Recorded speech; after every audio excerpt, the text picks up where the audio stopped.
Құрметті көрермендер, бүгінгі видео бізде сарымсақ жайлы.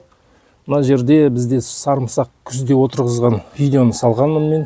Мына жер құнарсыз жер, өйткені бұл жерде құлпынай өсіп тұрды 10 жыл бойы. Бірде-бір рет құнарландырылған жоқ, жерге ешқандай азық берілген жоқ. Сол құлпынайды алып тастадым да, одан кейін бұл жерде ешқандай көң салмастан, ешқандай азық элементтерін берместен мына жерге сарымсақ отырғыздым. Енді ол видеоны көрсеңіздер болады, арнада бар. Өткен көзде отырғызып жатқан кезде көрсеткенмін. Құнарсыз жерге қалай отырғызу керек, қандай әрекеттерді жасау керек. Сол кезде бір нәрсе, бұл жерде мен фосфор элементін түптеріне, әрбір түпке қасықпен құйып шыққанмын шұңқырға. Сол қасықпен фосфор салған жерде, сол суперфосфаттың үстіне дәл соған тигізіп тұрып, сарымсақтардың тістерін отырғызғанмын. Сол кезде комментарийлер болды. Мына жерде сарымсақты фосфор, суперфосфат күйдіріп жібереді деген. Енді нәтижесін қараңыздар, егерде бұл жерде қандай да бір бұл жерде күйдіру болғанда, мынандай сарымсақ көрмеуші едік біз. Нәтиже көріп тұрмыз. Өте тамаша. Одан кейін бері қарай енді бұның күтімі жайлы, сарымсақтың күтімі жайлы. Менде биыл ешқандай уақыт болып жатқан жоқ бұл сарымсаққа қарауға. Ешқандай азықтық элементтер берген жоқпын. Суда құйып жатқан жоқ, тіпті түбінде қопсытқан жоқпын. Мен отырғызғаннан кейін көрсеткенмін, мына түптеріне шөп жалаңдарды мына жабынды мульча ретінде тастағанмын. Сол күйі тұр. Бірде-бір рет мынандай ірі таяқшалармен бірге жатыр міне.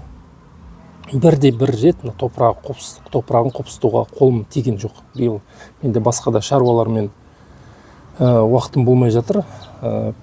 Соған қарамастан дұрыс отырғызылған кезде қараңыздар, сарымсақ өте ірі. Сабағы былай іріленген кезде демек не болады? Қазір мына жерде гүлдеп жатыр. Гүлдерін жұлып тастағанмын. Мына жерде міне бір-екеуі қалды. Осы сәттен жұлып тастау керек. Енді мынау жуан болған кезде демек мына жеміс жуан болады. Бұл жерде бізге не көмектесіп жатыр? Біз суперфосфаттың көмегі мына тамырды дамытады. Тамыр дамыды. Өзінің тікелей жанында тұрғаннан кейін ол тамырды өте қатты дамытады. Одан кейін тамыр дамығаннан кейін бұлардың өсуі тамаша. Енді биыл құнарсыз жер болғаннан кейін бұл жерге азот, фосфор, калий бәрін берілу қажет еді, бірақ оған мен әлгінде айтқанда ешқандай да уақытым болған жоқ. Тіпті арам шөптерін жұлуға да уақытым болмай жатыр. Бірақ та соған қарамастан мына тамыр мықты болғаннан кейін өзі қоректік элементтерді өздері тауып мыналар өсіп жатыр. Жөнді су құйылмаса да осыған биыл мен былай себелеп қана бір рет су құйылған шығармын, бір рет па, екі рет па. Басқа ешқандай күтім жоқ мына жерде. Не топырағы қопсытылған жоқ, не азықтық элементтер, азот берілген жоқ, не басқа нәрсе, калий берілген жоқ. Соған қарамастан сарымсақ өте тамаша өсіп жатыр міне. Стрелкаларын жұлып шыққанмын, мынандай бір-екі гүлдер қалып қойды. Міне осыларды алып тастау керек. Мыналарды алмасақ, біздің түбіндегі жемістеріміз іріленбейді. Енді тақырыпқа оралсақ, бұл жерде отырғызу дұрыс болған кезде, одан кейін біз күтім жасауда қандай да бір кемшіліктер болса да, тамырдың мықты болуы бұның өсуіне көмек береді. Бәрібір де бізде ешқандай да азықтық элементтер берілмесе де, тамыр мықты болғаннан кейін өздері тауып, қоректік элементтерді өздері тауып жуандап жатыр.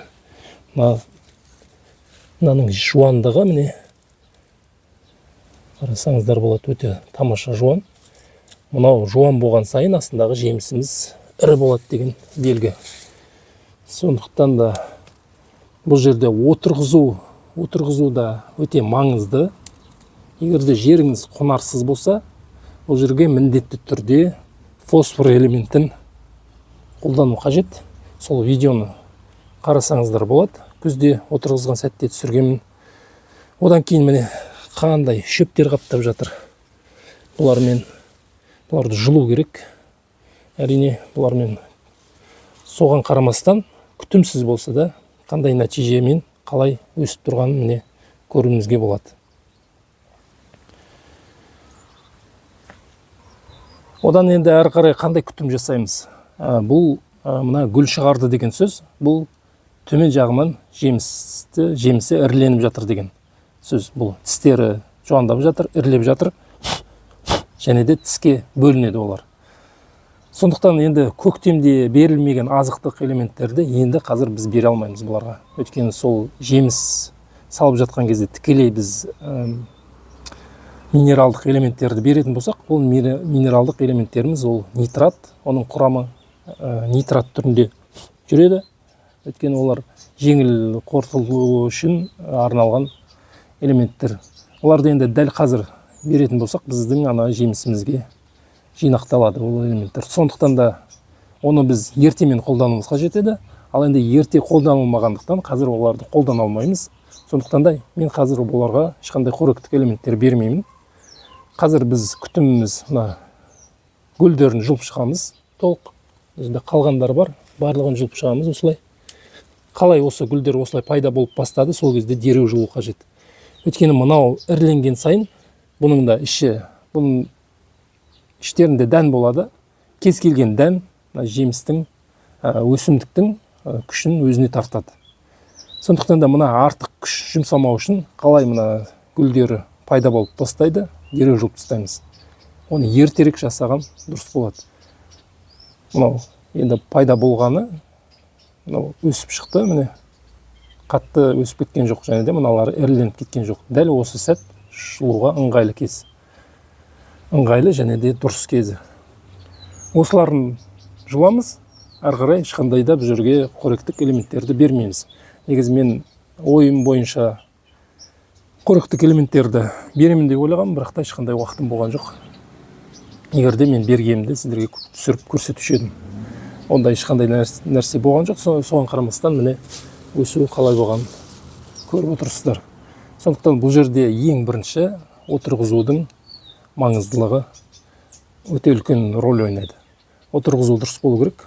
Одан кейін әрине күтім жақсы болу керек. Мен әдейі бұлай күтімсіз қалдырған жоқпын.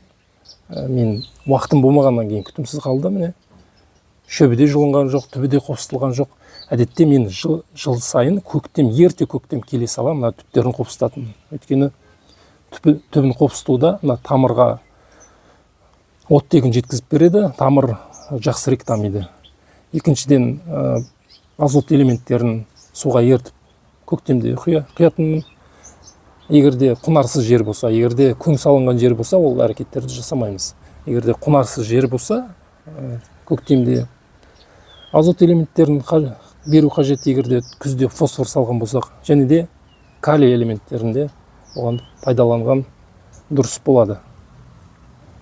Ал енді қазір осындай бізде нәтиже алып отырмыз, жаман емес. Енді осы жинаған күшімен енді жемісін береді бізге. Жаман нәтиже алмаймыз деп ойлаймын, өйткені мынау түптері тамаша. Әлі де өседі.